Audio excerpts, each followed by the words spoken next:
Hello प्यारे बच्चों, कैसे हैं आप लोग। आई होप आप लोगों को क्लासेस बहुत अच्छी लग रही होंगी। आज जो आपका चैप्टर है, ये नया चैप्टर है। ये बीमा कंपनियों के बारे में हम देखेंगे। बीमा बाजार और बैंकिंग प्रणाली ये देख रहे हैं। इसके पहले हमने मुद्रा बाजार एवं बैंकिंग प्रणाली को देखा था। तो आज हम बीमा के क्षेत्र में जो भी विकास हुए हैं और कौन कौन सी चीजें हैं जो बीमा के क्षेत्र में काम करती हैं, इन सबको देखेंगे। इसके अलावा बैंकिंग प्रणाली के भी कुछ पॉइंट्स को यहाँ पे देखेंगे। तो चलिए आज की क्लास की शुरुआत करते हैं। और आज आपका पहला हेडिंग है, ये है भारतीय बीमा विनियामक और विकास प्राधिकरण, जिसको IRDA कहते हैं। एग्जाम में आता है कि IRDA किस क्षेत्र से संबंधित है, तो ये बीमा के क्षेत्र से संबंधित है। यानी कि बीमा के क्षेत्र में जितनी भी जो है काम करने वाली संस्थाएं होती हैं वो किसके कंट्रोल में होंगी, तो IRDA के कंट्रोल में होंगी। यही कंट्रोल करता है। उनके लिए जो भी नियम कानून होते हैं उन सबको बनाने का काम IRDA का होता है। यानी कि उनके ऊपर नियंत्रण रखना और सही तरीके से इन कंपनियों के ऊपर निगरानी रखना, सही तरीके से काम करने के लिए उनको बाध्य करना, जिससे जो ग्राहक हैं उनके साथ कोई जाति ना हो, उन्हें वो सारी सुविधाएं बहुत अच्छे से आसानी से मिल जाए। ये सारी चीजों की निगरानी जो है वो IRDA करता है। ये याद रखेंगे, ये बीमा क्षेत्र से संबंधित है और यहाँ पे ये प्रशासन का काम करता है या उसको नियंत्रण करने का काम करता है। चलिए देख लेते हैं बच्चों। मल्होत्रा समिति की सिफारिश के आधार पर, यानी कि जो IRDA बना है ये किसकी सिफारिश पर बना है, तो मल्होत्रा समिति की सिफारिश पर बना है। इंपॉर्टेंट है, ये बात आप लोगों को याद होना चाहिए। इसके अलावा भारतीय बीमा क्षेत्र के विनियामक के लिए भारत सरकार द्वारा बीमा विनियामक एवं विकास प्राधिकरण, यानी कि जो IRDA है, इसको भारतीय बीमा क्षेत्र के विनियमन के लिए और भारत सरकार द्वारा बीमा अच्छा यही है, रिपीट हो गया।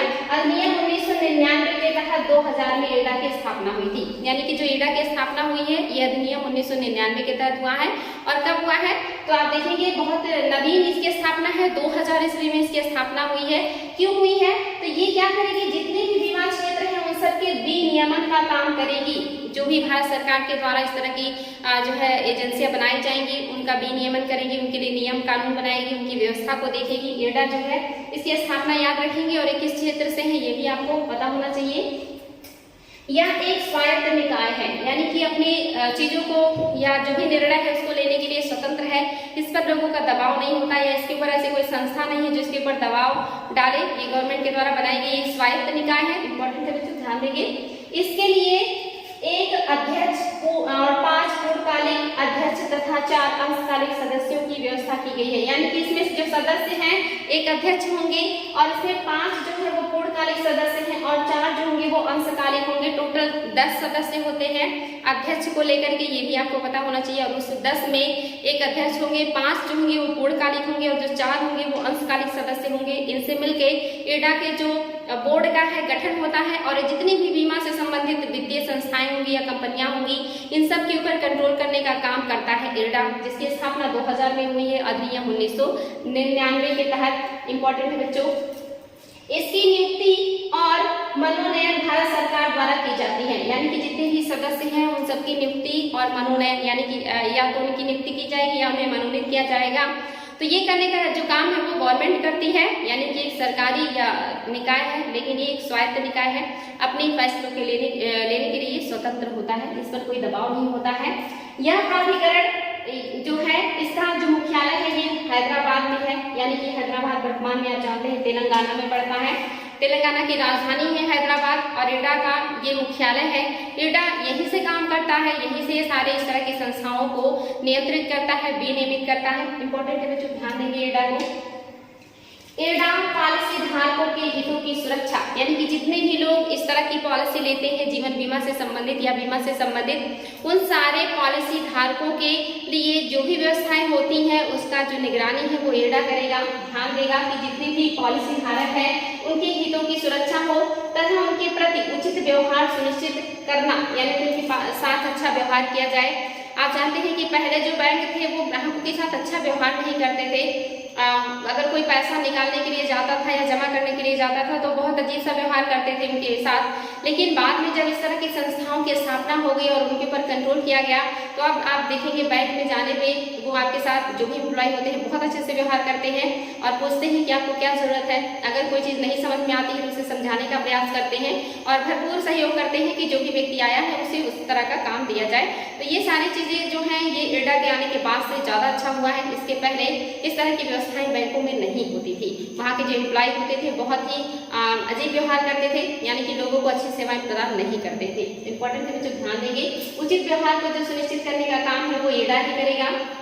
विनिमय वित्तीय बाजारों में निष्पादित, यानी कि जितना भी वित्तीय बाजार है जो विनिमय का काम करते हैं या बीमा कंपनियों में निवेश करते हैं, जिनकी वजह से बीमा कंपनियों के पास पैसे रहते हैं, तो ऐसे जो वित्तीय संस्थान होंगे उनको क्या करेगा, ऐसे बाजारों में निष्पक्षता लेकर के आएगा। यानी कि जितनी भी वित्तीय बाजार है यहाँ पर जो है निष्पक्षता लाने का काम जो करेगा वो इरडा करेगा। यानी कि किसी भी कंपनी को वहाँ पे बहुत ज्यादा व्यवस्था या किसी को कम नहीं दिया जाएगा, सभी के साथ समान व्यवहार किया जाएगा, निष्पक्षता बरती जाएगी और ये काम करने का काम जो है वो इरडा ही करता है। इंपॉर्टेंट है, यानी कि वित्तीय बाजारों में निष्पक्षता का काम करता है, पारदर्शिता लाता है। यानी कि कुछ भी ऐसा नहीं होगा कि किसी के लिए खास व्यवस्था हो और किसी के लिए कम व्यवस्था हो, पारदर्शिता होगी, सबको जो भी मतलब दिया जाएगा व्यवस्था समान रूप से दिया जाएगा। ये भी इंपॉर्टेंट है बच्चों।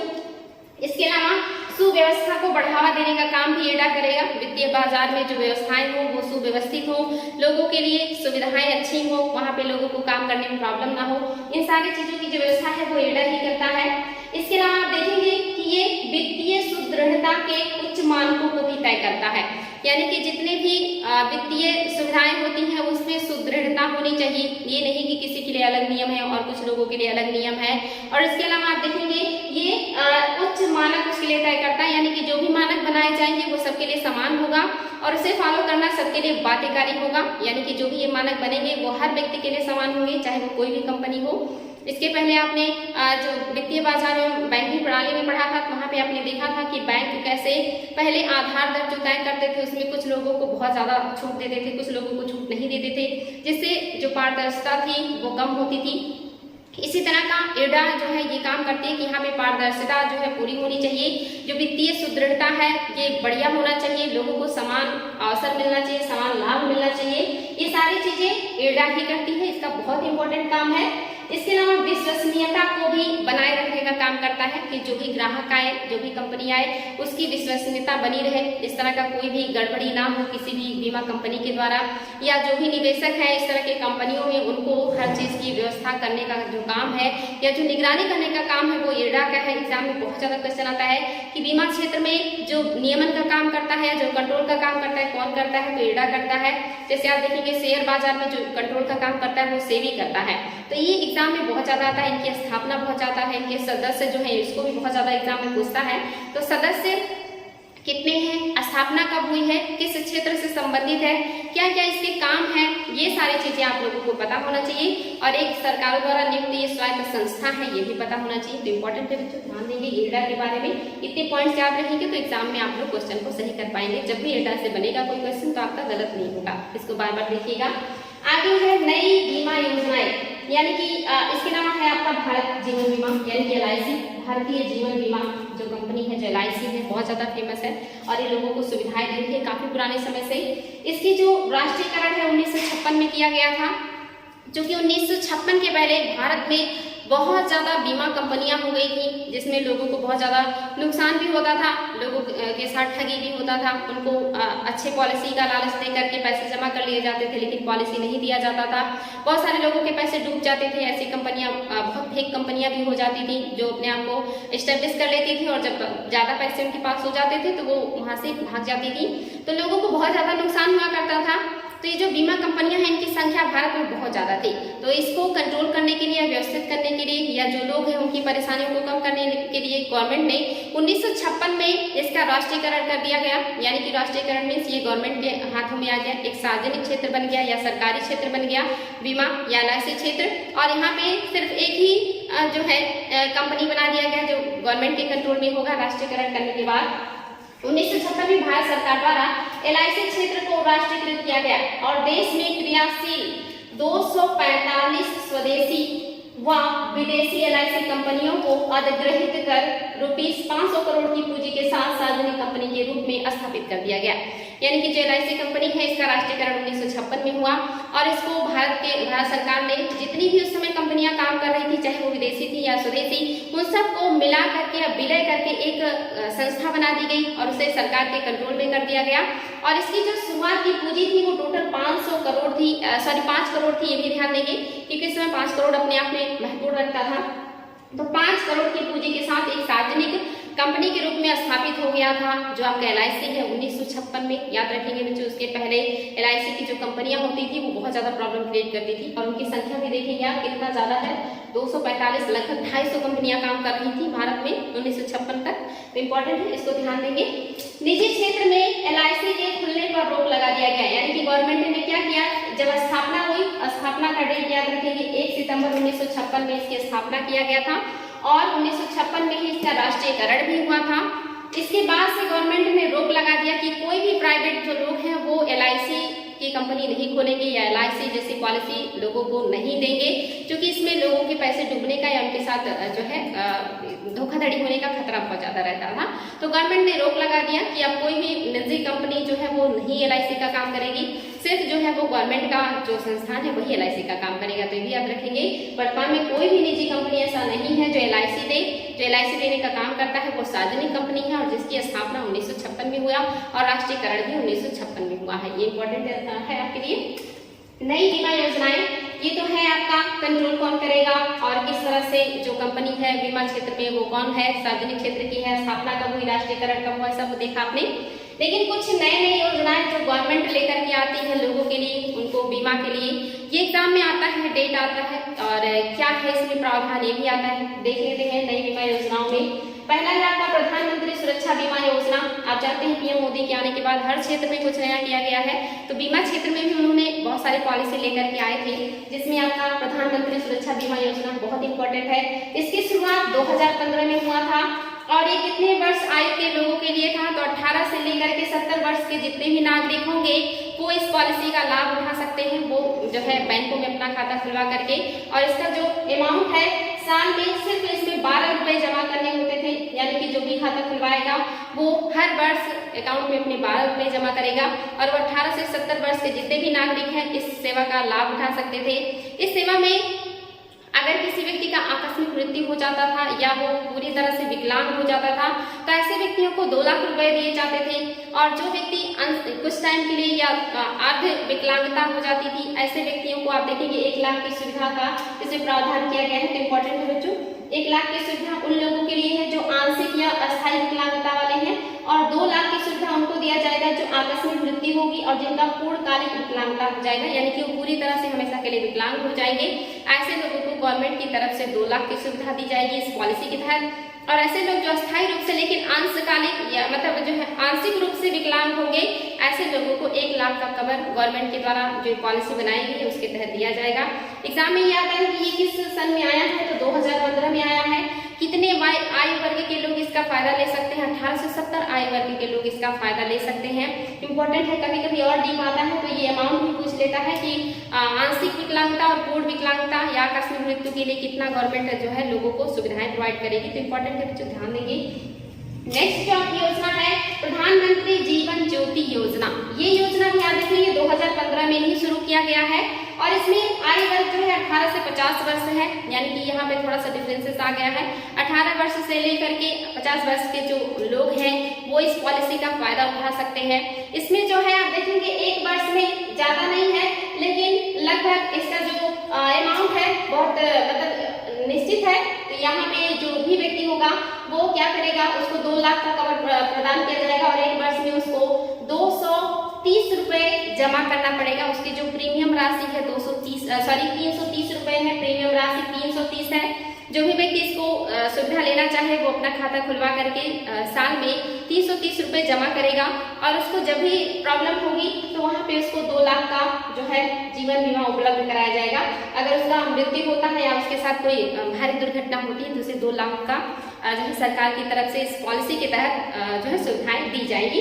तो ये दोनों योजनाएं बहुत ज्यादा चर्चा में थी, हाँ बहुत ज्यादा लोगों ने इसका फायदा भी उठाया था। इसके अलावा आपका है आम आदमी जीवन जो है बीमा। आम आदमी जीवन बीमा क्या है, ये 1859 वर्ष का है। ये एग्जाम में आया भी था, तो इसलिए इसको ध्यान देंगे कि 18 से 59, क्योंकि 59 ऐसा आंकड़ा है जहाँ पे लोगों का ध्यान नहीं जाता। ये 18 से 59 वर्ष आयु के जितने भी लोग हैं वो इस पॉलिसी का फायदा उठा सकते हैं। और ये खास करके ग्रामीण भूमिहीन परिवार के मुखिया के लिए या परिवार में कोई एक सदस्य जो जॉब करता हो और पूरे परिवार को देखता हो उसके लिए ये सुविधा थी। यानी कि परिवार का कोई एक व्यक्ति जिसके ऊपर सारी जिम्मेदारी हो वो इस पॉलिसी का फायदा ले सकता है और उसका आय जो है वो 18 से 59 वर्ष के बीच का होना चाहिए। ये इंपॉर्टेंट है क्योंकि गाँव के लिए था, इसलिए पॉलिसी एग्जाम में आया भी था। इसमें जो है ये कब हुआ है शुरू, 2 अक्टूबर 2007 में ही इस योजना को शुरू किया गया था। और ये प्राकृतिक मृत्यु अगर किसी व्यक्ति का होता है तो उसे 30,000 रुपए मिलेंगे और अगर उसका दुर्घटना से मृत्यु होता है तो उसे 75,000 रुपए मिलेंगे। यानी कि ये पॉलिसी लेने वाला व्यक्ति अगर नेचुरली उसकी मृत्यु हो जाती है बिना किसी कारण के तो उसे 30,000 रुपए मिलेंगे, लेकिन अगर उसके साथ दुर्घटना होती है, एक्सीडेंट से उसकी मृत्यु होती है तो उसे 75,000 रुपए सरकार की तरफ से इस योजना के तहत मिलेगा। इसके अलावा अस्थायी या पूर्ण विकलांगता पर 75,000 रुपए मिलेंगे सरकार की तरफ से और आंशिक विकलांगता पर 37,000 रुपए का सरकार की तरफ से वित्त जो है मदद के रूप में दिया जाएगा इस पॉलिसी के तहत। इंपॉर्टेंट है बच्चों, ध्यान देंगे। अगर वो अस्थायी रूप से विकलांग होंगे तो 75,000 और आंशिक रूप से होंगे तो 37,000। अगर उनका नेचुरल मृत्यु होता है तो 30,000 और दुर्घटना से मृत्यु होता है तो 75,000 रुपए का जो है फायदा लोगों को मिलेगा या मदद मिलेगा। इस पॉलिसी के तहत गवर्नमेंट ने ऐसा व्यवस्था किया है। इसके अलावा आपका नेक्स्ट जो हेडिंग है ये है प्राथमिक बाजार, इसको ध्यान देंगे। यहाँ पे आपने 3 पॉलिसियां देखी हैं, इनको ध्यान देंगे, बहुत इंपॉर्टेंट है। जो आपका प्राथमिक या प्राइमरी मार्केट है क्या है, इसमें प्राथमिक रूप से स्थापित होने वाली नई कंपनियों के शेयर को पहली बार बेचा जाता है। यानी कि जब भी प्राइमरी बाजार आए या सेकेंडरी बाजार आए तो इसको ध्यान देंगे। प्राइमरी बाजार क्या है, यहाँ पे जो भी नई कंपनियां स्थापित होंगी उनके शेयरों को बेचा जाएगा। यानी कि पहली बार स्थापित नई कंपनियां अपना पहला जो शेयर है वो प्राइमरी मार्केट में बेचती हैं और ये क्या होती है, नई स्थापित कंपनियां होती हैं और जो शेयर जारी करती हैं वो शेयर क्या कहलाता है, आईपीओ कहलाता है।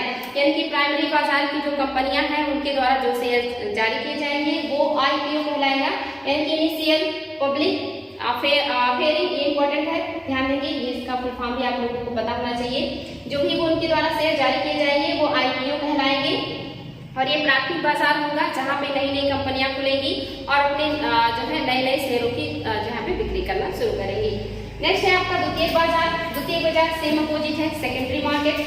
इसमें पहले से सूचीबद्ध शेयरों का क्रय विक्रय किया जाता है। यानी कि यहाँ पे सबसे जो पहले से सूचीबद्ध कंपनियां हैं, पुरानी कंपनियां हैं, उनके शेयरों का खरीद बिक्री किया जाता है द्वितीयक बाजार में और इसमें उन्हीं प्रतिभूतियों को समता अंशों तथा ऋण पत्रों का क्रय विक्रय किया जाता है जो स्टॉक मार्केट में सूचीबद्ध हो। यानी कि जो कंपनियां पहले से स्टॉक मार्केट में सूचीबद्ध होती हैं उन्हीं के जितने भी जो है प्रपत्र होते हैं, जितने भी बॉन्ड्स होते हैं उनका खरीद बिक्री किया जाता है। यानी कि पुरानी कंपनियां होंगी और इनके द्वारा जारी किए जो बॉन्ड होंगे वो भी पुराने होंगे। तो इंपॉर्टेंट है बच्चों। इसकी 2 शाखाएं, यानी कि जो द्वितीयक बाजार है इसकी 2 शाखा है। पहली शाखा क्या है, कंपनियों, निगमों तथा वित्तीय संस्थाओं द्वारा पूर्व निर्गमित प्रतिभूतियों के लिए जो होगा वो क्या होगा और इसमें कौन कौन आएंगे, तो इसमें मान्यता प्राप्त जितने भी स्टॉक एक्सचेंज हैं जहाँ पे शेयर जो है खरीदे जाते हैं, बेचे जाते हैं, लोगों के द्वारा लगाए जाते हैं, कंपनियां स्थापित की जाती हैं, ये आएंगी। इसके अलावा NSE national stock exchange of India ये आएगा। इसके अलावा BSE बॉम्बे स्टॉक एक्सचेंज आएगा। इसके अलावा OTCEI ये सारी जो भी कंपनियां हैं जो शेयर बाजार से संबंधित हैं ये सब आपके इसमें आएंगे, पहले भाग में आएंगे जिसमें मोस्टली देख रहे हैं आप कंपनी, निगम और वित्तीय संस्थाओं के द्वारा जो भी प्रतिभूतियां जारी की जाएंगी उनका खरीद बिक्री होगा और इसमें कौन होगा वो सारी चीजें मैंने आपको बताई है, इसको देखिएगा। जो दूसरा भाग है इसमें सरकारी प्रतिभूतियों तथा पब्लिक सेक्टर बॉन्ड के लिए द्वितीयक बाजार में व्यवस्था किया जाता है और इस दूसरे भाग में जो व्यवस्था है इसको कौन कंट्रोल करता है, तो इम्पोर्टेंट है यहाँ पर सब्सिडरी जनरल लेजर होता है जिसको SGL कहते हैं।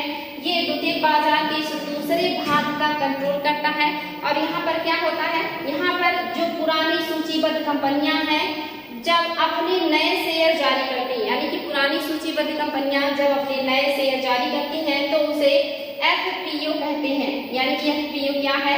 Follow on public affair. यानी कि जो पुरानी कंपनियां हैं वो अपने नए शेयर जारी करेंगे तो वो क्या कहलाएगा? एफपीओ कहलाएगा। और जो नई कंपनियां हैं और नए शेयर जारी करेंगे तो उनको आईपीओ कहेंगे। ये आप लोग ध्यान रखेंगे। आईपीओ क्या है, एफपीओ क्या है, प्राथमिक बाजार क्या है, द्वितीयक बाजार क्या है। द्वितीयक बाजार के दो भाग हैं, एक में कंपनियां और वित्तीय संस्थाएं आएंगी, जिसमें मैंने बताया बॉम्बे स्टॉक एक्सचेंज आएगा आपका। जितनी भी जो है प्रमाणित एक्सचेंज बाजार है वो सारे आ जाएंगे। इसके अलावा आपका national stock exchange of India आ जाएगा। ये सारे जो हैं ये प्रथम भाग में आएंगे। द्वितीय भाग में सरकार के द्वारा और पब्लिक के द्वारा जो भी जो है विनिमय पत्र जारी किए जाते हैं, उनकी खरीद बिक्री की जाती है, वो द्वितीय भाग में आएगा। और जो भी कंपनी पुरानी होगी लेकिन पहली बार शेयर जारी करेगी उसको क्या कहेंगे? उसको कहेंगे एफपीओ। और जो नई कंपनी होगी और पहली बार शेयर जारी करेगी उसको कहेंगे आईपीओ। तो इंपॉर्टेंट है बच्चों, ये आईपीओ और एफपीओ दोनों याद रखेंगे आप लोग। नेक्स्ट है आपका विनिमय पत्र एवं हुंडी। आप जानते हैं ये विनिमय पत्र और हुंडियों का इतिहास बहुत पुराना है। आपने एंशिएंट हिस्ट्री में पढ़ा था कि हुंडी वगैरह बहुत प्राचीन काल से ही जारी किए जाते थे और आज भी इसका प्रचलन है। विनिमय पत्र या हुंडी एक ही बात है। ये जो होते हैं ये आप जानते हैं व्यापारियों के द्वारा उपयोग में लाई जाती हैं ज्यादातर इस तरह की चीजें। और यहाँ पे कोई व्यापारी है, अगर उससे कोई व्यक्ति सामान लेता है या कोई व्यापारी दूसरे व्यापारी के लिए हुंडी जारी करता है या विनिमय पत्र जारी करता है तो जिसके लिए वो जारी करता है वो व्यक्ति उस व्यक्ति से एक निश्चित टाइम के बाद जो पहले से मतलब निर्धारित होगा। जैसे मान लीजिए कि मैं एक व्यापारी हूँ और मैं किसी दूसरे व्यापारी के लिए विनिमय पत्र या हुंडी उसको प्रदान करूंगी और वो क्या होगा, वो जो विनिमय पत्र होगा वो पहले से निर्धारित टाइम पर जो है उसको पूरा होने पर उसको पैसा दिया जाएगा। यानी कि मैं कहूंगी कि आपको 5 महीने बाद मैं जो है पैसे पे करूंगी। ये जो हुंडी या जो विनिमय पत्र होते हैं ये डिस्काउंट पर होते हैं, यानी कि जितने मूल्य में वो मुझसे लेगा विनिमय पत्र या हुंडी उससे ज्यादा मूल्य पर उसको मैं जो है वापस पैसे के साथ जो है पे करूंगी। यानी कि ये डिस्काउंट पे होगा। मान लीजिए कि जो हुंडी है या विनिमय पत्र है वो 100 रुपए का है लेकिन मैं उसको 80 रुपए में दे रही हूँ अभी, वो मुझे उसके लिए 80 रुपया देगा। लेकिन बाद में जब उसे मेरे पास लेकर के आएगा, जिस टाइम पीरियड में मैं उसे बुलाऊंगी, वो जब पूरा होगा तो मैं उसे क्या करूंगी, वो पूरा 100 रुपीज उसको जो है पे करूंगी। यानी कि उसे 20 रुपए का फायदा होगा एक हुंडी पर। तो जो हुंडी होते हैं और जो विनिमय पत्र होते हैं डिस्काउंट पर होते हैं। ये 1 वर्ष से कम समय के लिए होते हैं। ये भी इंपॉर्टेंट है बच्चों, ध्यान दीजिएगा कि जितनी भी हुंडी या विनिमय पत्र होंगे ये 1 वर्ष से कम समय के लिए होंगे। पूर्व निर्धारित टाइम पर ये जो है इसको एक तरीके से कहेंगे कि पैसे में तब्दील किया जाएगा और एक पक्ष के द्वारा जारी किया जाता है जिससे दूसरे पक्ष को उस निश्चित टाइम पर पे करना जो है बाध्यकारी होता है। और इम्पोर्टेंट है बच्चों, ध्यान देंगे विनिमय पत्र और हुंडी एक ही है। वो चीज मैंने लिखा भी है। 1 वर्ष के अंदर पहले से निर्धारित समय पर भुगतान होता है इसमें और इसका विक्रय अंकित मूल्य से कम पर होता है। यानी कि जितना अंकित है उससे कम में होगा, डिस्काउंट पे होगा, बाद में पूरा मूल्य पे करना पड़ता है। और जो बॉन्ड है ये क्या है, ये 1 वर्ष से अधिक के लिए होता है। ये अंतर है बॉन्ड और विनिमय पत्र या हुंडी में। जो हुंडी और विनिमय पत्र होगा 1 वर्ष से कम समय का होगा वो, और जो बॉन्ड होगा 1 वर्ष से अधिक के समय के लिए जारी किया जाता है। इंपॉर्टेंट है, ध्यान देंगे 1 वर्ष से अधिक के समय के लिए जारी किया जाएगा। और ये भी ज्यादातर जो व्यापारी कंपनियां हैं वो ही जारी करती हैं या जो बैंक हैं उनसे भी इस तरह की चीजें ली जाती है। लेकिन मोस्टली जो कंपनियां होती हैं वो आपस में पैसे के लेन देन के लिए या कोई भी व्यक्ति है जो निवेश करना चाहता है कंपनी में तो वहां पे वो शेयर या बॉन्ड में निवेश करता है और कंपनियों से बॉन्ड या शेयर खरीदता है, उसके बदले में कंपनियों को पैसा भी करता है और बाद में जब उस बॉन्ड और शेयर को ले जा करके वो कंपनियों के पास बेचता है तो बदले में उसे मुनाफा मिलता है। कभी कभी ये ब्याज पर होते हैं और कभी कभी ये डिस्काउंट पर होते हैं जो बॉन्ड होते हैं, लेकिन ये दीर्घकालिक है यानी कि 1 वर्ष से ज्यादा के लिए है। तो इस तरह के जो बॉन्ड्स हैं, जब कंपनियों को पैसे की जरूरत होती है तो वो मार्केट में बॉन्ड्स को अपने उतारती हैं जिसको खरीदते हैं लोग और डिस्काउंट पे या जो है ब्याज पर, और बाद में जब टाइम पीरियड पूरा हो जाता है तो जब वो बॉन्ड को वापस करते हैं कंपनियों को तो उस पर निश्चित जो मूल्य होता है, अगर डिस्काउंट में होता है तो पूरा मिलता है और अगर ब्याज पे होता है तो उसमें ब्याज जोड़ करके उनको मिलता है। तो इस तरह से लोग इस तरह के बॉन्ड, इस तरह के विनिमय पत्र या हुंडियां खरीदा करते हैं जिससे उन्हें बाद में मुनाफा होता है। तो आजकल इस तरह की मार्केटिंग बहुत ज्यादा हो रही है, इस तरह का निवेश लोग बहुत ज्यादा करते हैं, शेयर में निवेश करते हैं। तो ये सारे आपके शेयर बाजार से संबंधित चीजें हैं, इंपॉर्टेंट है बच्चों, ध्यान देंगे। इसके अलावा आप देखेंगे zero coupon bond. Zero coupon bond क्या है? तो अच्छा मैं आपको बता रही थी कि अगर राष्ट्रपति का साइन होगा और राज्यपाल का साइन होगा तो ऐसे जो बॉन्ड होंगे वो सरकारी बॉन्ड होंगे, यानी कि अगर सरकार कोई बॉन्ड जारी करती है, अगर वो केंद्र सरकार जारी करेगी तो उस पर जो साइन होगा वो राष्ट्रपति का होगा, और अगर राज्य सरकार को पैसे की जरूरत है और वो बॉन्ड जारी करती है तो उस पर जो साइन होगा वो राज्यपाल का होगा, और ऐसे बॉन्ड सरकारी बॉन्ड कहलाते हैं। लेकिन अगर किसी कंपनी के द्वारा बॉन्ड जारी की जाती है तो उस पर उस कंपनी के अध्यक्ष का या निदेशक का साइन होगा। तो ऐसे जो बॉन्ड होंगे ये निजी बॉन्ड होंगे, या आप इसको जो है व्यक्तिगत बॉन्ड के रूप में भी देख सकते हैं। तो इम्पोर्टेंट है बच्चों, या कारोबारी बॉन्ड भी जिसे कहते हैं, कारोबारी बॉन्ड। तो ये दो तरह के बॉन्ड भी हैं, एक आपका सरकारी और दूसरा कारोबारी। सरकारी में आप जानते हैं राष्ट्रपति ही हर चीज में प्रतिनिधित्व करते हैं केंद्र में, और राज्य में जो है वो राज्यपाल के जो है इस तरह के काम करते हैं। तो ये उनके द्वारा भी बॉन्ड जारी किए जाते हैं और उन पर उनका साइन होता है। इंपॉर्टेंट है, ध्यान देंगे। जीरो कूपन बॉन्ड ये एग्जाम में आता है। जीरो कूपन बॉन्ड क्या है? यानी कि ऐसे बॉन्ड जिस पर जीरो ब्याज होता है, या जो बॉन्ड बेचे जाते हैं उस पर कोई ब्याज नहीं होता है, वो बस एक तरीके से कहिए कि डिस्काउंट की ही तरह है, यानी कि उस समय आपको कोई भी पैसा या फायदा नहीं मिलेगा, आप उस बॉन्ड को खरीदेंगे, लेकिन एक टाइम पीरियड के बाद उस पर जो अंकित मूल्य है उससे ज्यादा या उससे कम में आपको मिलेगा, और अंकित मूल्य पे आप उसे वापस करेंगे, या फिर जो अंकित मूल्य है जितने पे आपने लिया है उससे ज्यादा आपको मुनाफा मिलेगा।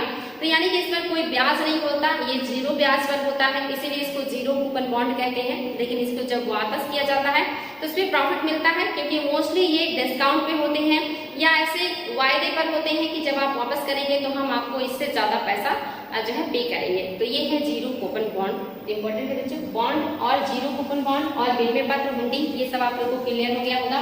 कुछ और भी टर्म्स हैं, इनको भी देख लेते हैं। भारत में शेयर बाजार, जिसमें आप देख रहे हैं पहला है बॉम्बे स्टॉक एक्सचेंज। ये भारत ही नहीं एशिया का सबसे पुराना या सबसे पहले स्थापित होने वाला स्टॉक एक्सचेंज है, यानी कि पूरे एशिया में पहली बार जो स्टॉक एक्सचेंज शुरू हुआ था वो भारत में हुआ था, जिसका नाम था बॉम्बे स्टॉक एक्सचेंज। इंपॉर्टेंट है बच्चों, इसकी जो स्थापना है 1875 में हुई है, ये डेट याद रखेंगे। बॉम्बे स्टॉक एक्सचेंज, जिसको BSE भी कह सकते हैं आप, BSE की स्थापना कब हुई है? 1875 में हुई है। और आप इसे देखेंगे कि 1956 में शेयर बाजार के रूप में मान्यता मिली, यानी कि अंग्रेजों के टाइम में ही स्थापित हो गया था 1875 में ही, लेकिन 1956 में आजादी के बाद इसको बाजार में या शेयर बाजार के रूप में मान्यता भी दे दिया गया गवर्नमेंट के द्वारा। और जो BSE है ये क्या करता है? BSE बॉम्बे स्टॉक एक्सचेंज, ये प्रतिभूतियों, जो मैंने बताया विनिमय पत्रों को ही प्रतिभूति कहा जाता है, ट्रेजरी बिल्स कहते हैं इंग्लिश में इसको। इसके अलावा शेयर और डिबेंचर, ये सारे आ जाते हैं, जो भी कंपनियां होती हैं शेयर मार्केट में वो इस तरह की चीजें जारी करती हैं। डेरिवेटिव्स, म्यूचुअल फंड्स जो होते हैं, ये सारी चीजें इसमें आती हैं। ये सब जो है कहाँ आएंगे? स्टॉक एक्सचेंज से संबंधित जो है बातें हैं। ये कुशल एवं पारदर्शी बाजार को स्थापित करता है, यानी कि जो आपका बॉम्बे स्टॉक एक्सचेंज है ये कुशल और पारदर्शी मार्केट को स्थापित करता है, जहां भी जो कंपनियां हैं वो अपने शेयर, बॉन्ड्स, डिबेंचर, ये सारी चीजें जारी करती हैं, लोग उसमें पैसे को निवेश करते हैं और अपना मुनाफा कमाने का प्रयास करते हैं। तो ये है आपका Bombay stock exchange. Bombay stock exchange को या जो है इसको क्या हुआ है? ISO जो मार्क है इसको 9001 या जो है 2000 भी कहते हैं, प्रमाण पत्र प्राप्त करने वाला जो है ये इंडिया का पहला और वर्ल्ड का दूसरा स्टॉक एक्सचेंज है, यानी कि जो प्रमाण पत्र जिसको मिल जाता है यानी कि वो बहुत अच्छा काम कर रहा है, उसको पूरे विश्व स्तर पर अच्छा माना जाता है। तो ये भारत का पहला स्टॉक एक्सचेंज है जिसको ISO प्रमाण पत्र मिला था 9001 और 2000, और ये वर्ल्ड का यानी कि पूरे संसार का दूसरा स्टॉक एक्सचेंज है जिसे इस तरह का प्रमाण पत्र मिला था। तो ये भी इंपॉर्टेंट है, एग्जाम में आ सकता है कि कौन सा स्टॉक एक्सचेंज है जिसे ISO प्रमाण पत्र मिला था 2000 और 9001। इंपॉर्टेंट है, ध्यान देंगे बच्चों। फरवरी 2017 में BSE और NSE पर जो है सूचीबद्ध हुआ, यानी कि जो BSE है बॉम्बे स्टॉक एक्सचेंज है, ये नेशनल स्टॉक एक्सचेंज में सूचीबद्ध कर दिया गया था 2017 में। इंपॉर्टेंट है, एग्जाम में आ सकता है कि बॉम्बे स्टॉक एक्सचेंज को नेशनल स्टॉक एक्सचेंज में कब सूचीबद्ध किया गया था? तो 2017 में किया गया है। ये बहुत करंट का जो है न्यूज है, याद रखिएगा आप लोग। नेक्स्ट है आपका सेंसेक्स। आप अक्सर देखते होंगे कि जो सेंसेक्स है ये ऊपर चढ़ रहा है या जो सेंसेक्स है ये नीचे गिर रहा है। शेयर मार्केट में इस तरह की चीजें होती रहती हैं, सेंसेक्स में उतार चढ़ाव बना रहता है। और जो सेंसेक्स है ये क्या है, तो ये बॉम्बे स्टॉक एक्सचेंज में ही या नेशनल स्टॉक एक्सचेंज में जो कंपनियां, जो सबसे पुरानी कंपनियां हैं जिन्होंने सबसे पहले अपने आप को वहां पर सूचीबद्ध करवाया था या नोट करवाया था अपने नाम को, ये 30 कंपनियां ऐसी थी जिनके शेयर्स को आज भी लोग वैल्यू करते हैं। ये बहुत पुरानी कंपनियां हैं और इन्हीं के शेयर्स को मार्केट में लोग खरीदते हैं, बेचते हैं और इसी खरीद बेच में जो सेंसेक्स है ये कभी ऊपर जाता है कभी नीचे जाता है। तो वही 30 कंपनियां जो शुरुआत में ही बॉम्बे स्टॉक एक्सचेंज में अपने आप को पंजीकृत करवा ली थी, उन्हीं के शेयरों के उतार चढ़ाव के आधार पर सेंसेक्स का निर्धारण होता है और इसी को कहते हैं सेंसेक्स। तो वही यहाँ पे लिखा हुआ है कि यह BSE की सम्मिलित सूचकांक है। वर्ष 1986 में S&P द्वारा BSE सेंसेक्स की शुरुआत की गई। BSE यानी कि बॉम्बे स्टॉक एक्सचेंज में सूचित 30 अग्रणी कंपनियों के शेयरों के आधार पर इस सेंसेक्स का निर्धारण किया जाता है। सेंसेक्स का जो आधार वर्ष है ये याद रखेंगे 1978 से जो है 89 है। इसमें होने वाले उतार चढ़ाव को ही बॉम्बे स्टॉक एक्सचेंज सूचीबद्ध करता है। यानी कि जो 30 कंपनियां हैं इन्हीं के शेयरों के जो समग्र मूल्य में होने वाला जो उतार चढ़ाव है यही सेंसेक्स को कभी ऊपर ले जाता है कभी नीचे ले जाता है। यानी कि अगर ज्यादा से ज्यादा लोग इसके शेयर्स को खरीदते हैं, निवेश करते हैं तो सेंसेक्स हाई हो जाता है और जब ये क्रिया कम हो जाती है, लोग जो ठंडे पड़ जाते हैं तो सेंसेक्स नीचे गिर जाता है। तो 30 कंपनियां हैं और उसमें लोग जो है निवेश करते हैं, पैसा कमाते हैं और ये एक बाजार है जो आजकल बहुत ज्यादा बढ़ रहा है। तो इम्पोर्टेंट है बच्चों, यही है सेंसेक्स, इसी को कहते हैं सेंसेक्स। नेक्स्ट है आपका निफ्टी। ये भी आप सुनते होंगे, निफ्टी क्या है? ये भी बिल्कुल आपके सेंसेक्स की तरह है। निफ्टी में 50 कंपनियां हैं। जब निफ्टी की स्थापना की गई उसी समय जो 50 कंपनियां थी जिन्होंने अपना वहां पे नामकरण या सूचीबद्ध करवा लिया था, अपने आप को पंजीकृत करवा लिया था, उनके द्वारा जो शेयर जारी किए जाते हैं उसी के उतार चढ़ाव के आधार पर निफ्टी का निर्धारण होता है। इंपॉर्टेंट है। निफ्टी 50 नेशनल स्टॉक एक्सचेंज द्वारा जारी प्रमुख सूचकांक है। ये आप देखेंगे जो है नेशनल स्टॉक एक्सचेंज द्वारा जारी किया जा रहा है और यहाँ पर कौन है? बॉम्बे स्टॉक एक्सचेंज है। ये चीज ध्यान देंगे। निफ्टी 50 नेशनल स्टॉक एक्सचेंज द्वारा जारी प्रमुख सूचकांक है। NSE से में सूचीबद्ध पहली जो शुरुआत की 50 कंपनियां थी उन्हीं के आधार पर निफ्टी जारी किया जाता है। इंपॉर्टेंट है, उन्हीं के आधार पर ये जारी होता है और इसका जो आधार वर्ष है ये आपका 1995 है और इसका जो आधार मूल्य है ये 1000 है। ये याद रखेंगे, आधार वर्ष 1995 और आधार मूल्य 1000। इंपॉर्टेंट है बच्चों, ये निफ्टी है और ये सेंसेक्स है। आई होप ये आप लोगों को क्लियर हुआ होगा। नेक्स्ट जो है आपका तेजड़िया। ये वर्ड आप अक्सर सुनते होंगे, तेजड़िया, बुल बियर। यानी कि जो शेयर मार्केट है यहाँ पर ऐसे निवेशक जो मार्केट में शेयर के मूल्य ज्यादा होने पर जो है शेयर को बेचते हैं, ऐसे लोगों को तेजड़िया कहते हैं। यानी कि ऐसा निवेशक जिसे लगता है कि जो है फ्यूचर में जो शेयर्स हैं वो बहुत ज्यादा महंगे होने वाले हैं, तो क्या करेगा? या तो अपने शेयर्स को नहीं बेचेगा, उसको होल्ड कर देगा, या फिर वो उस समय सस्ती कीमत पर मार्केट से बहुत सारे शेयर खरीदना शुरू कर देगा ताकि जब शेयर महंगे होंगे तो बेच करके हम जो है अच्छा पैसा कमाएंगे।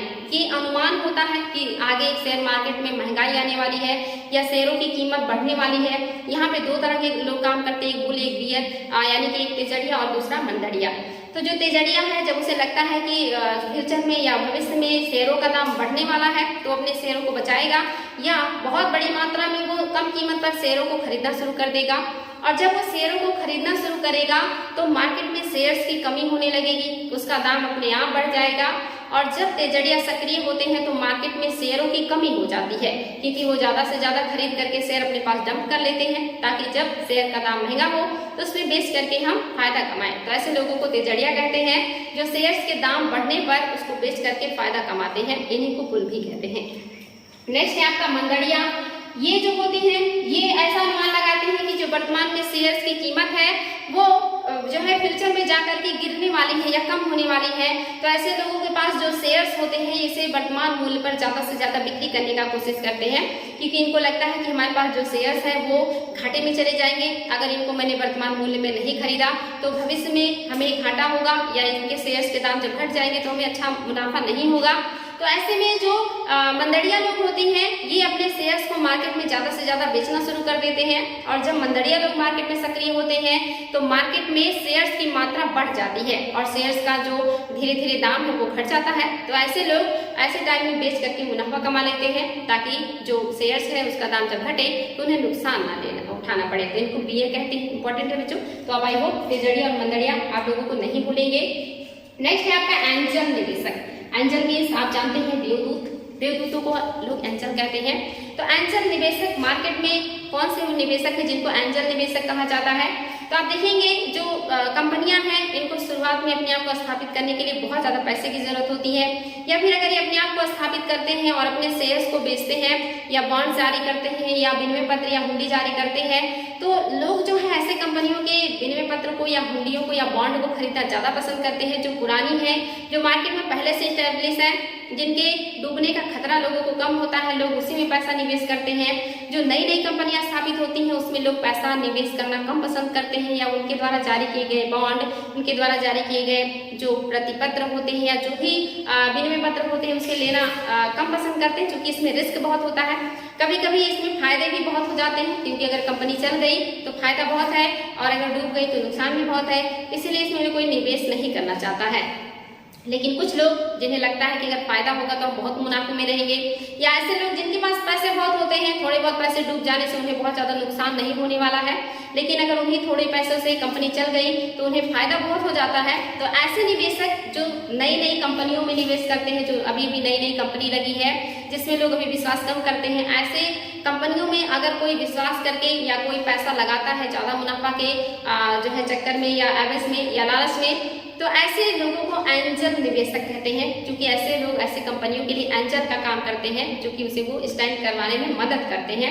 तो ऐसे निवेशकों को एंजल निवेशक कहते हैं, और ऐसे निवेशकों को जब फायदा होता है तो उनके ऊपर टैक्स लगाती है गवर्नमेंट, और ऐसे टैक्स को एंजल टैक्स कहते हैं। तो आई होप ये आपका क्लियर हो गया होगा। नेक्स्ट है आपका हैंग अप। ये सब वर्ड देखने में थोड़े से लगते हैं लेकिन बहुत आसान है, बिल्कुल भी हार्ड नहीं है। हैंग अप बहुत ही आसान है। जो आपका तेजड़िया है ये 2 कदम उठाता है, यानी कि जब इसे उम्मीद होती है कि आने वाले समय में जो शेयर्स के दाम है वो बहुत ज्यादा बढ़ेंगे, महंगे होंगे और मुझे अच्छा पैसा मिलेगा, तो ऐसे में या तो ये शेयर को होल्ड कर देगा या तो ये बड़ी मात्रा में सस्ती कीमत पर ढेर सारे शेयर खरीदना शुरू कर देगा, जिससे कमी हो जाती है मार्केट में। ऐसे ही है जो हैंग अप है, यहाँ पे शेयर मार्केट में निवेश करने वाला ऐसा व्यक्ति जिसे लगता है कि भविष्य में शेयर के दाम बढ़ने वाले हैं, और ऐसे में ये अपने शेयर्स को होल्ड कर ले, यानी कि उसको अपने पास रख ले, उसको मार्केट में ना उतारे। तो ऐसे ही जो शेयर धारक होते हैं या ऐसे जो काम करते हैं लोग, उनको हैंग अप कहा जाता है कि उन्होंने अपने शेयर्स को रोक दिया है। जैसे मार्केट में कभी कभी आप देखते हैं प्याज का दाम, आलू का दाम, ऐसी चीजें महंगी हो जाती हैं। ऐसा क्यों होता है? अगर किसी साल उत्पादन अच्छा नहीं हुआ या आयात नहीं हुआ, या मार्केट में उत्पादन ना अच्छा होने की वजह से डिमांड ज्यादा है और लोगों को लगता है कि डिमांड बढ़ेगा और चीजें महंगी होती जाएंगी, तो ऐसे में लोग क्या करते हैं, गोदामों में सामानों को बंद कर लेते हैं और उसको बाहर नहीं निकालते हैं। जब बहुत महंगा हो जाता है तब वो जो है प्याज को मार्केट में निकालते हैं और उन्हें अच्छा पैसा मिलता है। ऐसे ही शेयर मार्केट में होता है, जो शेयर धारक अपने शेयर को रोक लेते हैं, मार्केट में नहीं बेचते हैं, नहीं उसमें खरीद बिक्री बिल्कुल बंद कर देते हैं, अपने शेयरों को बचा के रखते हैं, इसी को कहते हैं हैंग अप। तो ये वर्ड भी आपका क्लियर हो गया होगा। नेक्स्ट है आपका राउंड ट्रिपिंग। ये वर्ड बहुत ज्यादा चर्चा में रहता है बच्चों, और ये बहुत इंपॉर्टेंट भी है। राउंड ट्रिपिंग बहुत ही बढ़िया वर्ड है। आपको पता है कि हमारे देश में लोगों के पास काला धन बहुत होता है, यानी कि उनके पास ऐसे पैसे जो ब्लैक मनी के रूप में होती है, जिसे वो छुपा के रखते हैं, जिस पर वो सरकार को टैक्स नहीं देते हैं। लेकिन ऐसे पैसे को रख करके उन्हें कोई फायदा तो है, उसे वो बाहर कैसे निकालेंगे? तो उसके लिए वो ये राउंड ट्रिपिंग का रास्ता अपनाते हैं। ये क्या है? यानी कि जिसके पास पैसे बहुत ज्यादा हैं वो डायरेक्ट तो लेकर के आएगा नहीं मार्केट में, क्योंकि वो फिर सरकार की नजर में आएगा और उसके खिलाफ कार्रवाई हो जाएगी। तो अपने मतलब जो इलीगल मनी है उसको लीगल करने के लिए जो कार्य किया जाता है उसी को राउंड ट्रिपिंग कहा जाता है। और ये लोग कैसे करते हैं, इसमें भी बड़ा दिमाग लगाते हैं। यानी कि जो पैसा है उसको हवाला मार्केट के द्वारा, यानी कि अवैध तरीके से भारत की सीमा के बाहर ले जाते हैं, और बाहर ले जाने के बाद ऐसे देश में ले जाएंगे जहां के व्यापारियों को भारत के स्टॉक एक्सचेंज मार्केट में खासा छूट मिलती है, यानी कि बिना किसी पैसे के उन्हें मार्केट में निवेश करने का अधिकार हो, या बहुत कम पैसा उनसे सरकार वसूल करे हमारे यहाँ निवेश करने के लिए। जैसे आप देख रहे हैं हमारे यहाँ जो सरकार है वो विदेशी कंपनियों को बुला रही है कि आप आइए और हमारे यहाँ निवेश कीजिए, हम आपको सारी सुविधाएं प्रोवाइड करेंगे। तो जो यहाँ हमारे यहाँ के लोग होते हैं जिनका पैसा ज़्यादा हो जाता है, वो क्या करेंगे, हवाला मार्केट या मतलब जो है गैर कानूनी तरीके से अपने पैसे को बाहर ले जाएंगे और ऐसे देश में ले जाएंगे जहाँ के देश के कंपनियों को या शेयर मार्केट के लोगों को भारत में छूट मिलती हो, वहाँ से वो दूसरे व्यक्ति के नाम पे या दूसरी कंपनी के द्वारा भारत में लेकर के आएंगे और शेयर बाजार में उसको किसी कंपनी में इन्वेस्ट कर देंगे और फिर वो पैसा जो है लीगल हो जाता है और वहां से वो पैसे फिर मार्केट में आ जाते हैं और उन्हें उससे फायदा हो जाता है। बिना किसी टैक्स के उनका पैसा जो है वो मार्केट में उतर जाता है और उससे सरकार को जो पता भी नहीं चलता। और इन्हीं सारी चीजों को रोकने के लिए या इन्हीं सब चीजों की निगरानी करने के लिए सेबी की स्थापना की गई है। ये जो लोग होते हैं इन लोगों के बारे में जांच करना, ऐसे लोगों को दंड देना या ऐसे लोगों को मार्केट में नहीं रहने देना, इनके ऊपर जांच लगाना, कड़ी कार्रवाई करना, ये सारा काम सेबी का होता है। यानी कि शेयर मार्केट से जुड़े हुए जो भी चीजें होंगी, अगर कोई कंपनी वहां पे शेयर मार्केट में अपने आप को स्थापित करना चाहती है तो उसके लिए उसे सेबी की जो है इजाजत की जरूरत पड़ेगी। वहां की सारी चीजें सेबी के कंट्रोल में होती हैं और सेबी ही निर्धारित करता है कि कौन सी कंपनी शेयर मार्केट में आएगी, कितना निवेश करेगी और इन सब का जांच भी सेबी ही करता है कि कंपनी आई कहाँ से, ही इसमें पैसा कौन लगा रहा है, ये लीगल है या इलीगल है। तो ये सारे काम करने का जो कंट्रोल करने का काम है वो सेबी है। यानी कि लोग इलीगल काम करने के बहुत सारे तरीके अपनाते हैं और गवर्नमेंट उसे कंट्रोल करने के अलग अलग तरीके अपनाती है। तो ये है आपका शेयर मार्केट का एक चक्र जिसमें लोग निवेश करते हैं, फायदा जो है उठाते हैं, कैसे कंपनियां चलती हैं, कैसे लोग लाभ उठाते हैं, कौन कौन से तरीके हैं और इनको कौन चलाता है, कैसे कंट्रोल होते हैं शेयर मार्केट और सारी बीमा कंपनियां। ये सारी चीजें आप लोगों को 2 दिनों में मैंने समझाने का प्रयास किया है। आई होप काफी हद तक चीजें आप लोगों को क्लियर हुई होंगी, एग्जाम में आप इसको सॉल्व भी कर पाएंगे। तो यहाँ पे आपका यही है सेबी, भारतीय प्रतिभूति एवं विनियामक बोर्ड, और इसकी जो स्थापना क्यों किया गया, भारत में शेयर बाजार के जितने भी क्षेत्र हैं या अन्य पूंजी बाजार जहाँ पे लोग जो व्यवसाय है वो अपना पूंजी लगाते हैं, मुनाफा कमाते हैं, उन सबको कंट्रोल करने का, विनियमित करने के, उनके लिए नियम कानून बनाने का, संगठित करने का, नियंत्रण करने का काम है वो सेबी का है। और इसको सरकार ने कब स्थापना किया है सेबी की, तो इसकी स्थापना जो सरकार है 1988 में की थी, यानी कि इसकी स्थापना 1988 में हुआ था। लेकिन तब ये गैर संवैधानिक निकाय था। इंपॉर्टेंट है बच्चों, गैर संवैधानिक निकाय एग्जाम में आता है कि सेबी की स्थापना कब हुई या 1988 में जो सेबी स्थापित हुई थी वो कैसा निकाय था, तो ये गैर संवैधानिक निकाय था। लेकिन 12 अप्रैल 1992 में इसे संवैधानिक दर्जा दे दिया गया था। ये इंपॉर्टेंट है, याद रखेंगे इसे संवैधानिक दर्जा कब मिला था, एग्जाम में भी आता है। तो 12 अप्रैल 1992 में ही इसको संवैधानिक दर्जा दे दिया गया था। और वर्तमान में चेयरमैन सहित 3 पूर्णकालिक सदस्य और 4 अंशकालिक सदस्य होते हैं। टोटल 8 सदस्य हैं जिसमें चेयरमैन होगा या अध्यक्ष होगा। इसके अलावा आपके 3 पूर्णकालिक सदस्य होंगे जो हमेशा रहेंगे, इनको हटाया नहीं जाएगा, एक निश्चित आयु के बाद या एक निश्चित कार्यकाल के बाद हटेंगे। लेकिन इसमें 4 अंशकालिक होंगे जिनका एक टाइम पीरियड होगा और ये बदलते रहेंगे। तो टोटल 8 सदस्य हैं, ये भी याद रखेंगे। इसके अलावा इस बोर्ड में शामिल होने वाले जितने भी हैं, यानी कि बंबई में इसका मुख्यालय है, इतने सारे लोग इस बोर्ड में शामिल होंगे। यानी कि बोर्ड 8 लोगों का है टोटल। ये सब इसके सदस्य हैं, काम करेंगे ये मिलकर के। और इसका जो मुख्यालय है ये मुंबई में है। ज्यादातर इस तरह की चीजों का जो मुख्यालय है वो मुंबई में ही आपको मिलेगा। जितने भी मार्केट है इस तरह का काम होता है वो सब मुंबई में होता है, इसलिए इंपॉर्टेंट है। आई होप आप लोगों को अच्छा लगा होगा और समझ में आया होगा। आज आपका ये चैप्टर भी खत्म हुआ। तो आज के लिए इतना ही बच्चों, फिर मिलते हैं नेक्स्ट डे नए टॉपिक के साथ। Thank you.